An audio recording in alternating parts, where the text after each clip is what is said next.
नमस्कार। मैं हूं आपका दोस्त आलोक कुमार। अभिवादन स्वीकार कीजिए मेरा।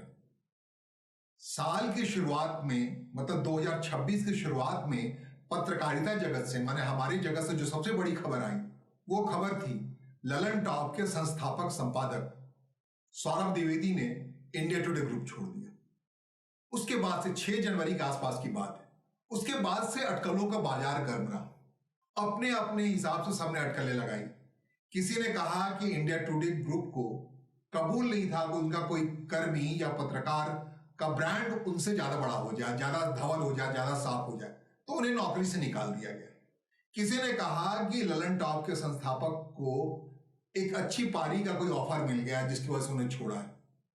उस हिसाब से अटकलें लगा दी जाती रही। खासकर उन्होंने जिस अंदाज में, जिस विनम्र अंदाज में अपने ललन टॉप छोड़ने का ऐलान किया, वो बताता था कि वो क्या करने वाले हैं, नहीं करने वाले हैं, लेकिन अटकलों का बाजार गर्म होगा ये साफ था, क्योंकि उन्होंने काफी कंफ्यूजन छोड़ रखा था। बाद में एक ट्वीट के जरिए उन्होंने कहा कि सरस्वती पूजा के आसपास, 23 जनवरी के आसपास वो ऐलान करेंगे क्या करने वाले। तो तब तक तकरीबन 6 जनवरी से लेकर 23 जनवरी तक पूरी तरह से अटकलों का बाजार गर्म रहा और ललन टॉप जो मजबूत ब्रांड बन चुका था डिजिटल माध्यम का, वहां एक वीरानगी, एक सन्नाटा छाया रहा।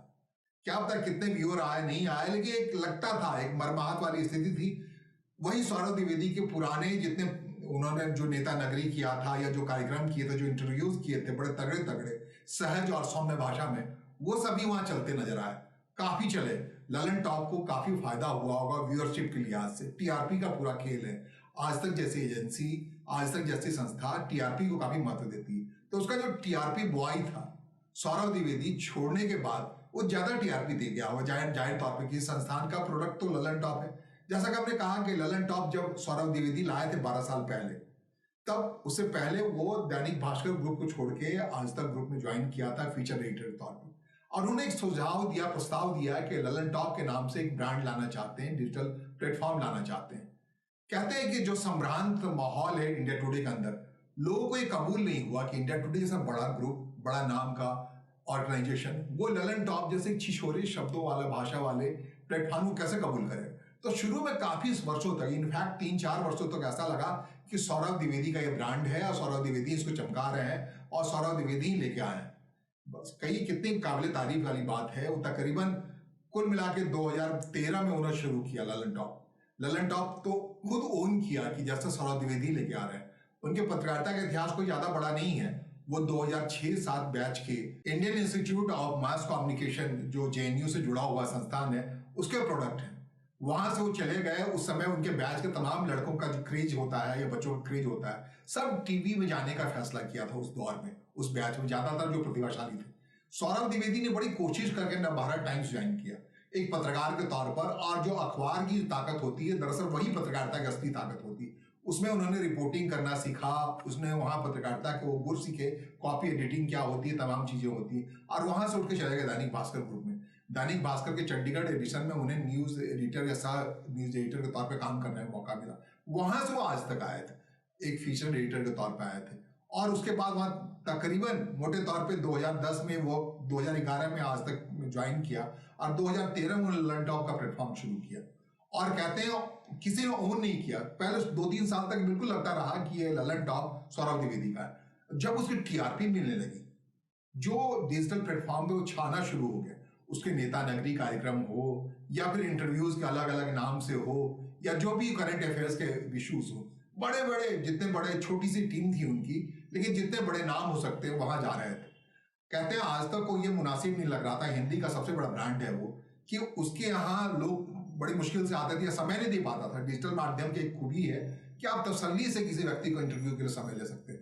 1-1 घंटे, 1.5 घंटे, 2-2 घंटे की लंबी इंटरव्यूज हो सकते हैं, जो किसी टीवी चैनल पर संभव नहीं। उसे एक स्लॉट होता है, आधा घंटे की बुलेटिन होती है, तो ये मुनासिब नहीं होता वहां सारी बातें आए। लेकिन सौरभ द्विवेदी की सौम्यता और सरलता है, उन्होंने हिंदी की इस भाषा को एक ऐसा प्लेटफॉर्म दे दिया बड़े यंग उम्र में। कह रहा हूं 33-33 साल में कोई आता है इस प्रोफेशन, अब 42 साल तक अपने आप में बड़ा ब्रांड हो जाता है, जिसके लिए ये चर्चा शुरू हो जाती है। आज महज 42 साल उम्र है, जिसके बारे में ये शुरुआत हो जाती है कि बड़े बड़े ब्रांड है मार्केट में जर्नलिज्म के नाम पे। कहते हैं जब हमने जर्नलिज्म की शुरुआत की थी, पत्रकार की पहचान उसके ब्रांड की वजह से, उस व्यक्ति की वजह से नहीं। तो बिरले लोग होते हैं सौरभ द्विवेदी जैसे, जो ब्रांड से ही बड़े हो जाते हैं। भाई इंडिया टुडे का पत्रकार ही जिसका एक्सेस सबसे ज्यादा हो सकता है, कहते हैं इंडियन एक्सप्रेस के पत्रकार ही एक्सेस सबसे ज्यादा हो सकता है, टाइम्स ऑफ इंडिया के पत्रकार का ही एक्सेस सबसे ज्यादा हो सकता है, हिंदुस्तान टाइम्स का ही पत्रकार का ही एक्सेस ज्यादा हो सकता है। इसके अलावा झंडू टाइम्स वगैरह के पत्रकारों को पूछता ही नहीं, बड़ी से बड़ी खबर कर लो, कुछ भी कर लो। खास करके हिंदी मीडियम के अखबारों को तो बिल्कुल तौहीन नजर से देखा जाता है। ये तो कहिए खासियत कि आज तक जैसा ब्रांड जो इंडिया टुडे को पछाड़ गया टीवी की दुनिया में, नंबर 1 है अपने हिसाब से। वो बड़े उस समय जब इंटरवेंशन हुआ था 2000 के आसपास, बड़ा इंटरवेंशन था। इंडिया टुडे का ब्रांड छोटा हो गया, आज तक बड़ा हो गया। फिर उसी आज तक के साथ रहते हुए ललन टॉप बड़ा हो गया, आज तक छोटा हो गया। जब ललन टॉप बड़ा हो गया, किसकी वजह से बड़ा हुआ? पूरा सारा जो स्पेयर है, सारा माहौल जो है, सारा ओरा जो है, ललन टॉप के संस्थापक या कह ली संपादक, ये कबूल हुआ या नहीं इंडिया टुडे ग्रुप वालों को पता नहीं, लेकिन जो उसका सर्वे सर्वा थे वो सौरभ द्विवेदी, उन्होंने इसे सफल कराया था। जो उनका इंटरव्यूज का स्टाइल होता था, सहजता से बोध की भाषा इस्तेमाल करते थे, कोई साहित्यिक भाषा का इस्तेमाल नहीं करते थे, सामान्य तरीके से बात करते थे, फंबल हो कुछ हो, लेकिन जर्नलिज्म होनी चाहिए, बातें आनी चाहिए। अब उस सौरभ द्विवेदी को लेकर जो बड़ी बात आ रही है, आप जाए तो अभी तक सुनने का आप जानना चाहेंगे या जान चुके होंगे, सौरभ द्विवेदी को इंडियन एक्सप्रेस ग्रुप जो जर्नलिज्म विद करेज की बात कहता है, साहस के साथ पत्रकारिता की बात कहता है, उस इंडियन एक्सप्रेस ग्रुप ने अपना लिया। इंडियन एक्सप्रेस ग्रुप में उनकी क्या भूमिका होगी, भूमिका तय नहीं है।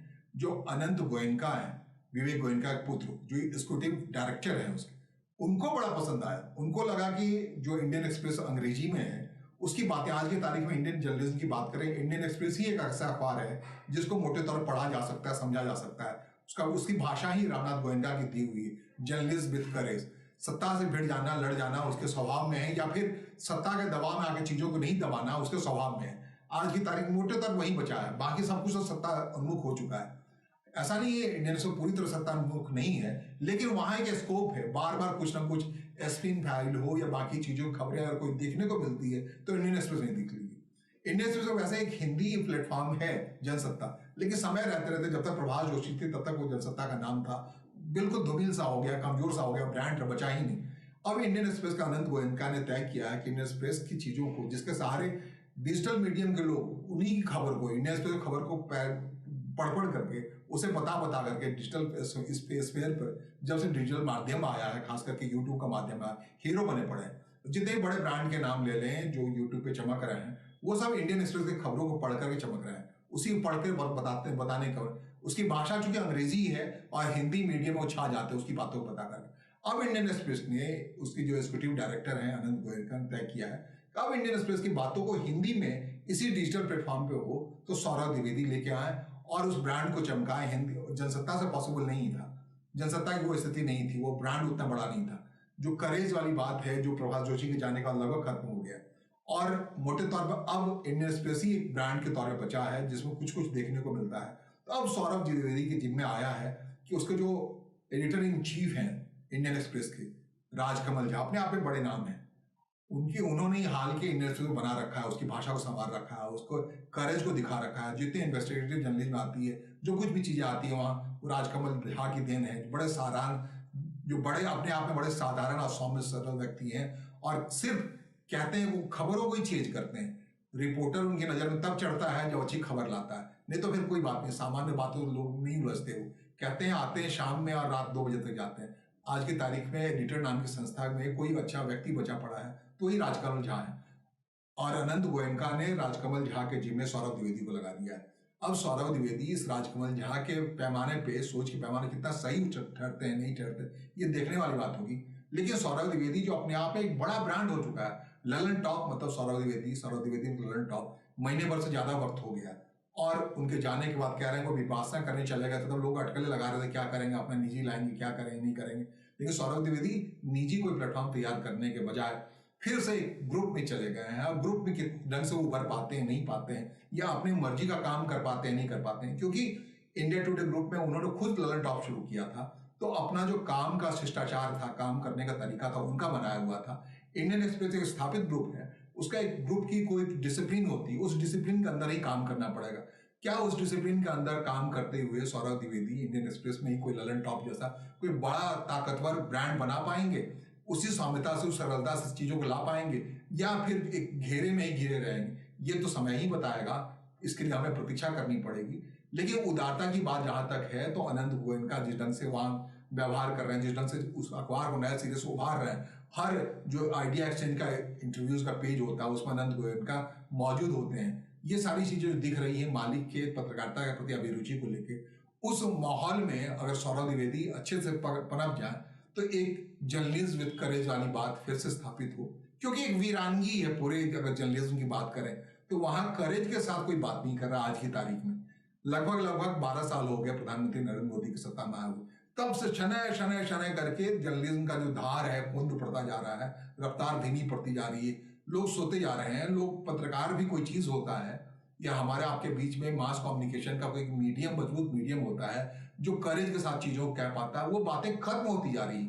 और उस खत्म होती बातों में एक इंडियन एक्सप्रेस ग्रुप में सौरभ द्विवेदी का जाना, इस 42 वर्ष के नौजवान का वहां पहुंचना, 50 साल की उम्र तक परिपक्वता आती, तो अब ये 8-9 साल तक उनके पास जीवन है मोटे तौर पे। और इसमें वो क्या वो धूमकेतु किस तरीके से फिर छा जाते हैं, क्योंकि एक ग्रुप है जो संभावनाएं देता है। इंडियन एक्सप्रेस ग्रुप में वो कर सकते हैं जो काम वो इंडिया टुडे में नहीं कर सकते थे। इंडिया टुडे में जिस ढंग से खुद हुआ है, रफ्तार सब वो जानते हैं। तो इस माहौल में हमें आपको देखना चाहिए कि सौरभ द्विवेदी नाम का जो जंतु है वो परंतु वाली स्थितियों में रहता है, सामान्य भाषा में बातें करता है और बताता है कि हमारे आपके जैसा व्यक्ति भी अच्छा कर सकता है, पत्रकारिता को जीवंत कर सकता है, उसे धार दे सकता है। तो हम यही उम्मीद करेंगे पूरे ब्लेसिंग्स के साथ सौरभ द्विवेदी अपनी इस नई पारी को पत्रकारिता की नई दिशा में ले जाने के लिए, ऊंचाई तक पहुंचाने में काम करें। ढेरों शुभकामनाएं। मुझे सुनने के लिए आपका आभार, नमस्कार, धन्यवाद।